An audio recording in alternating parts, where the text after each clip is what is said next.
இனிமே கண்ணை மூடிட்டு கடலை எண்ணெய் வாங்கலாம். ஏன்னா மந்த்ரா கடலை எண்ணெய் இதயத்தின் தயாரிப்பு. வறுக்க பொரிக்க ஏன் எல்லா சமையலுக்கும் மந்த்ரா தான். மந்த்ரா கடலை எண்ணெய், அபார ருசி, ஆரோக்கியமான உடல் நலம். வணக்கம். செய்தி சுருக்கம். அரசு அதிகாரிகள் இடமாற்றம், தேர்தல் கமிஷன் உத்தரவு. தமிழகம், கேரளா, புதுச்சேரி, அசாம், கொல்கத்தா ஆகிய 5 மாநிலங்களில் விரைவில் சட்டசபை தேர்தல் நடக்க உள்ளது. இதற்கான பணிகளில் அரசியல் கட்சிகள் மட்டுமின்றி தேர்தல் ஆணையமும் தீவிரமாக ஈடுபட்டு வருகிறது. இந்நிலையில் தமிழகம் உள்ளிட்ட 5 மாநிலங்களில் 3 ஆண்டுகளுக்கு மேல் ஒரே இடத்தில் பணியாற்றும் அரசு ஊழியர்களை பணியிட மாற்றம் செய்ய வேண்டும் என தலைமை தேர்தல் கமிஷன் உத்தரவிட்டுள்ளது. இது தொடர்பாக 5 மாநில தலைமை செயலாளர்கள், மாநில தேர்தல் கமிஷனர்களுக்கு இந்திய தலைமை தேர்தல் கமிஷன் உத்தரவு பிறப்பித்துள்ளது. அரசு அதிகாரிகள் சொந்த மாவட்டத்தில் பணியாற்றி வந்தாலோ, ஒரே மாவட்டத்தில் 3 ஆண்டுகளுக்கு மேல் பணியாற்றி வந்தாலோ அவர்களை உடனடியாக பணியிட மாற்றம் செய்ய வேண்டும். உதவி ஆய்வாளர்கள் மற்றும் அதற்கு மேல் பதவியில் உள்ளவர்களை சொந்த மாவட்டங்களில் நியமிக்க கூடாது. மதுவிலக்கு மற்றும் ஆயத்தீர்வைத்துறை அதிகாரிகளை பணியிட மாற்றம் செய்ய வேண்டும் என்றும் உத்தரவிட்டுள்ளது. காங்கிரஸ் பெண் எம்பிக்கள் அத்துமீறல், அதிர்ச்சி தரும் வீடியோக்கள் வெளியீடு. மிக மோசமான நடத்தை. காங்கிரஸ் பெருமைப்படுகிறதா?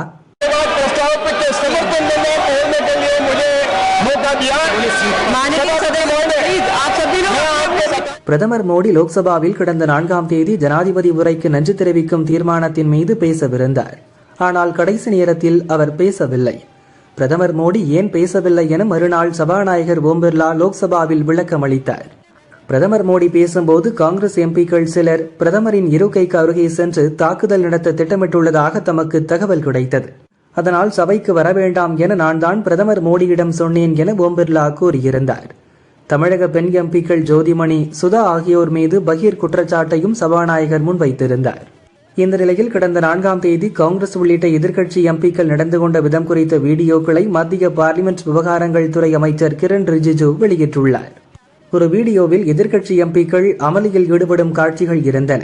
மற்றொரு வீடியோவில் எதிர்க்கட்சி பெண் எம்பிக்கள் பிரதமர் இருக்கை அருகே சூழ்ந்து நின்று கொண்டிருந்த காட்சிகள் உள்ளன. இதுகுறித்து மத்திய அமைச்சர் கிரண் ரிஜிஜு கூறியிருப்பதாவது: காங்கிரஸ் கட்சி தங்கள் எம்பிக்களின் இழிவான செயல்களை கண்டு பெருமை கொள்கிறது. நாடாளுமன்ற உறுப்பினர்களின் இத்தகைய நடத்தைகளை யார் நியாயப்படுத்த முடியும்? சபையின் கண்ணியத்தை பேணி பாதுகாக்க வேண்டும். எதிர்க்கட்சி எம்பிக்களுடன் எந்த பாஜக எம்பியும் முரட்டுத்தனமாக மோதலில் ஈடுபடக்கூடாது என்று எங்கள் தலைமையின் வழிகாட்டுதல் மிக தெளிவாக உள்ளது. எங்கள் எம்பிக்களை தடுத்து நிறுத்தாமல் காங்கிரஸ் எம்பிக்களுடன் மோத அனுமதித்திருந்தால் சபையில் மிக மோசமான நிலை ஏற்பட்டிருக்கும். பார்லிமெண்டின் கண்ணியத்தையும் புனிதத்தையும் பாதுகாப்பதில் எங்களுக்கு மிகுந்த அக்கறை உள்ளது என கிரண் ரிஜிஜு கூறியுள்ளார்.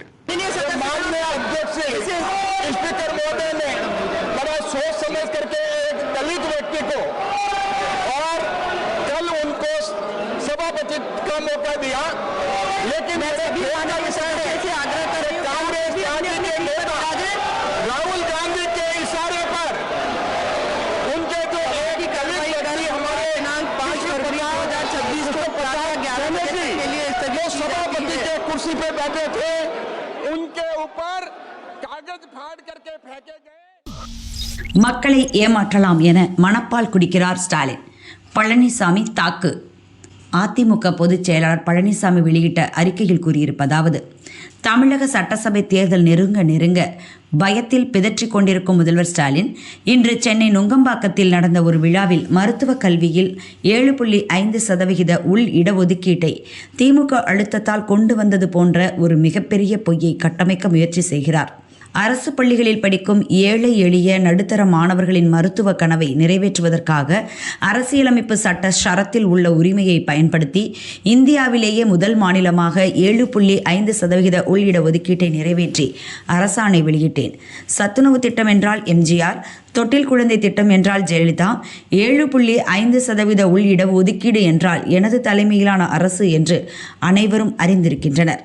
அப்படி இருக்கையில் அடுத்தவன் பெற்ற குழந்தையை தன் குழந்தை என்று சொந்தம் கொண்டாடும் புத்தி கொண்ட ஸ்டாலின் இந்த திட்டத்தையே தான் புதிதாக கொண்டு வந்தது போல் தம்பட்டம் அடித்து வருவது வெட்கக்கேடானது. 2021 முதல் 4.5 ஆண்டு காலமாக தூங்கிவிட்டு 5 லட்சம் கோடி கடன் வாங்கி இந்தியாவிலேயே கடன் வாங்குவதில் தமிழகத்தை முதன்மை மாநிலமாக்கிவிட்டார். ஆனால் ஆட்சி முடியும் தருவாயில் கடந்த 3 மாதங்களாக பல திட்டங்களுக்கு நிதி ஒதுக்கீடு செய்யாமலேயே அடிக்கல் நாட்டுவது, ஒப்பந்தம் கோருவது, மக்களின் வரிப்பணத்தில் விளம்பரம் தேடுவது போன்றவைகளால் தமிழக மக்களை ஏமாற்றலாம் என்று ஸ்டாலின் மனப்பால் குடிக்கிறார். தான் ஒரு முதல்வர் என்ற எண்ணம் கூட இல்லாமல் வாயை திறந்தால் பொய் சொல்வதையே வாடிக்கையாக கொண்டு செயல்படும் ஸ்டாலினின் பேச்சு இனி தமிழக மக்களிடம் எடுபடாது. பொய்யாலும் விளம்பரத்தாலும் உயர்ந்தவன் வாழ்க்கை நிலைக்காது என்பதை ஸ்டாலின் உணரும் காலம் விரைவில் வரவுள்ளது. இனியாவது இதுபோன்ற பொய்யை கட்டமைப்பதை உடனடியாக நிறுத்திக் கொள்ள வேண்டும் என பழனிசாமி தெரிவித்துள்ளார். எய்ம்ஸ் வரக்கூடாது என்பதே முதல்வரின் விருப்பம்.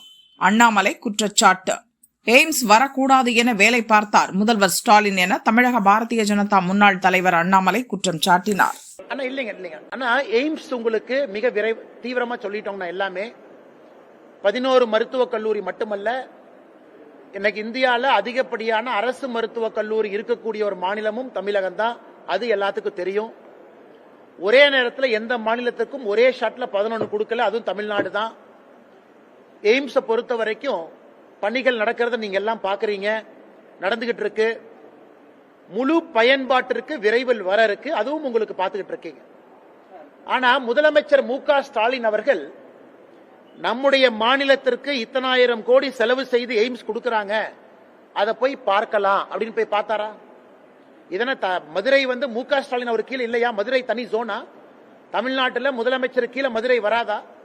எத்தனை முறை மதுரைக்கு போறாரு?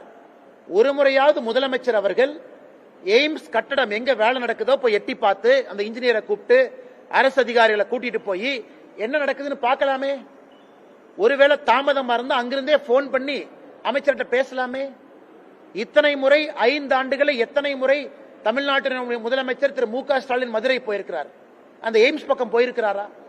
அதனால முதலமைச்சர் மு.க. ஸ்டாலின் அவர்களை பொறுத்தவரை எய்ம்ஸ் வரக்கூடாது என்பதற்காக 4 ஆண்டு காலமா வேலை பார்த்தார்.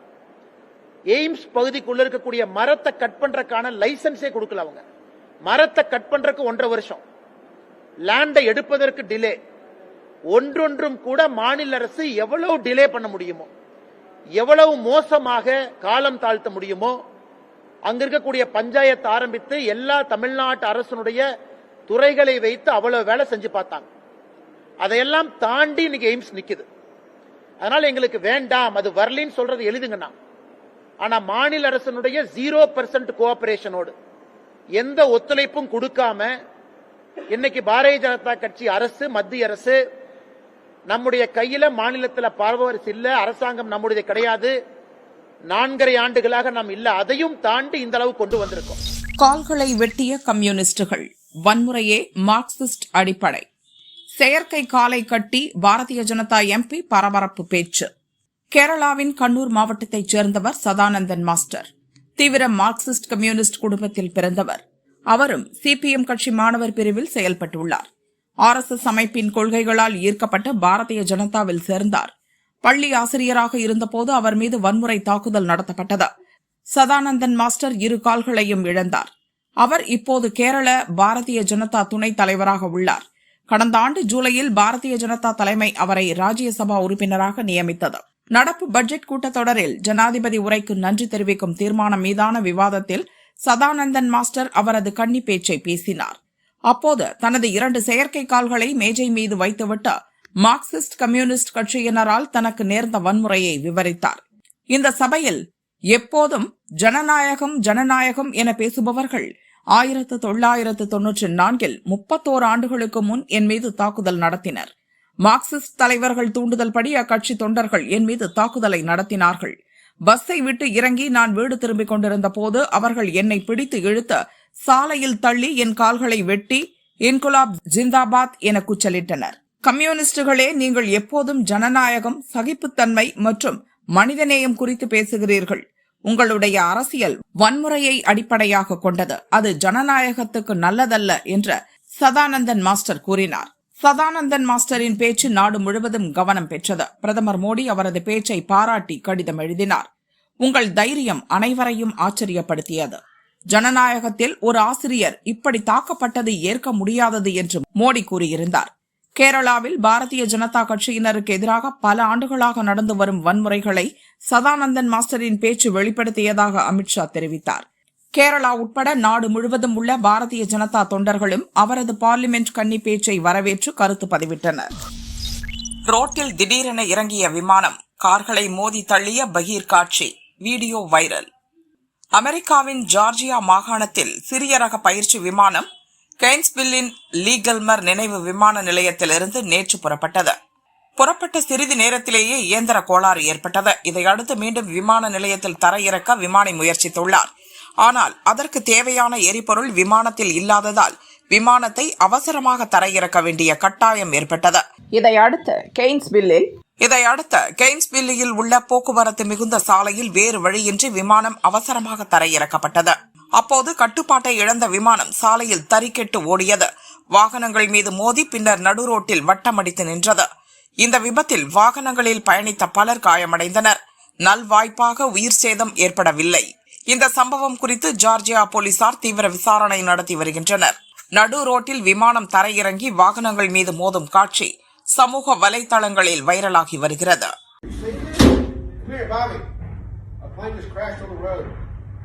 A plane